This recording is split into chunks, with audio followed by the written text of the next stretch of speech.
when I was in my first trip in the Middle East, I was at the headquarters of the 4th ID. The day 3 men got lost, 3 men lost their lives on patrol, and they came back and informed the 4th ID. Major Hammond, I think was his name at the time. He addressed the room, and it was one of the most powerful 5 minutes of my life, watching him address his soldiers. I never felt, you could feel it, right? I mean, it's just that sense of leader. Some people are just born to lead, and this guy clearly had everything about him. That was Darren Dalton.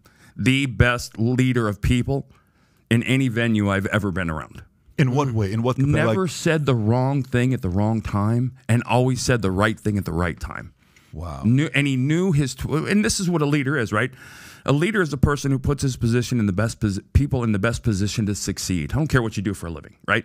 You understand your roster, you understand what strengths are and what weaknesses are, and you put those people accordingly.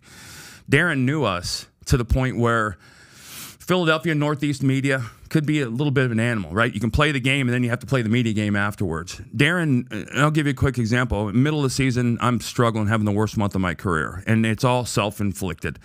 And we just I pitch a game in St. Louis, and I give up like 505 runs in 2 innings. It was horrific. And it's 190 degrees out on the turf there, and after the game, we had another pitcher on our staff who was really, really good, but mentally wasn't a strong guy. Darren the media comes to Darren. He says, he calls me out. He said, you know what, this guy's worried about all the wrong stuff, doing all it, and just he's saying this to the media, just burying me.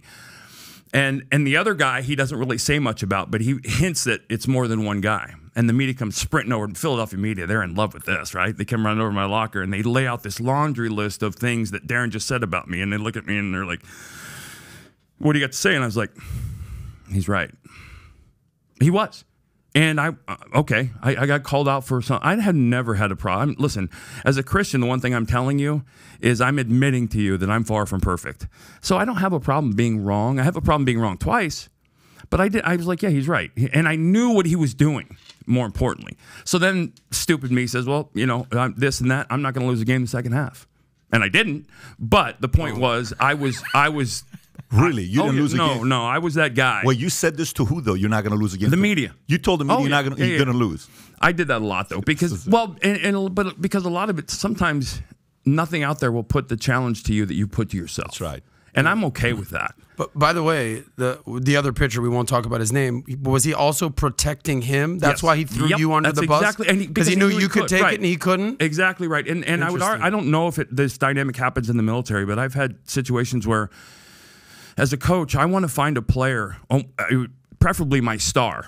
Listen, I'm going to undress you in front of the team. Don't take it personal. I don't mean it to you, but if I can undress you in front of the team, then nobody's exempt, right? You always want that guy. And I was comfortable being that guy. Yeah. Because I knew who I was. But by the way, was he a feared guy or was he a respected guy? Both. Dalton. Both. So he was. He was a badass. So would he push you around? Because he was a big guy. He was not a. In 22 years of professional sports, I never was on a team that got in spring training fights. We fought 4 times that spring. We cleared benches with other teams. We is who? Our team cleared benches with other teams 4 times. Because we finished in last the year before, and we were like, you guys aren't pushing us around. And we were a big bunch of boys. Yeah. John Kruk, who was the biggest guy, right? Dave Hollins, who was the meanest, toughest player I ever played with in my life. Dave Hollins. 17. This guy has an operation. Broke his hamate bone. He's got a pin sticking out of his thumb. 17 days after the surgery, he's in the batter's box playing in a game with a pin still sticking out of his hand. Who else was on that team? You're talking about all these badass dudes. Mitch Williams? Yeah. 22 years of playing baseball. Interesting style of pitching. Only bad team I ever had. Really? Only bad. That's the only bad team you had? Mitch Williams? Yep. Because he was kind of a loose cannon pitcher, right? He was what he was.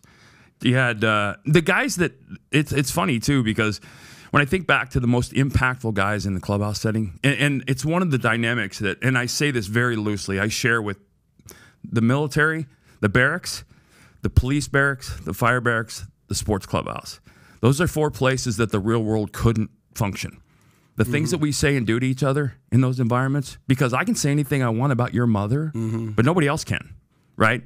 In that environment. Yeah, that is the definition of locker room talk. It's the place where, my God, I wish America was, because where you come from, what color you are, and who you sleep with are totally irrelevant. Can you turn a double play with runners in scoring position?